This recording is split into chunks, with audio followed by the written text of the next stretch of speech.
Recently, some users have been complaining unfortunately their account shows login or password is invalid while logging in, even though you are entering the correct username and password for your Discord apps. Now, if you find that you can't log into your account and it keeps showing you login or password is invalid on Discord, follow this video and learn 2 ways to solve your problem.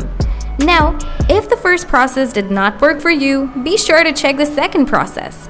First, you need to open Setting, scroll down, tap Google, tap Manage Google Account, swipe it to Security, now scroll down. Now tap Password Manager.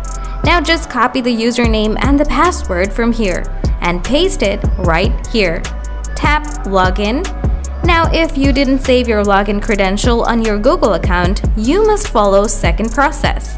In the second process, open Discord. First, you need to enter the email or phone number that you used to create your Discord account. After entering your email or phone number, tap Forget Your Password. Now you'll get promoted. Just verify with the right image. Now they already give you instructions for your email account. Now open Gmail apps. Here you received an email. Now tap Reset Password. Now set a new storage password. Tap Change Password. Now your password will be reset. After that, you need to re-log into your Discord apps with the email and the current password. After that, your problem will be solved and your Discord apps will no longer show you Discord app login or password is invalid problem. Thanks for watching.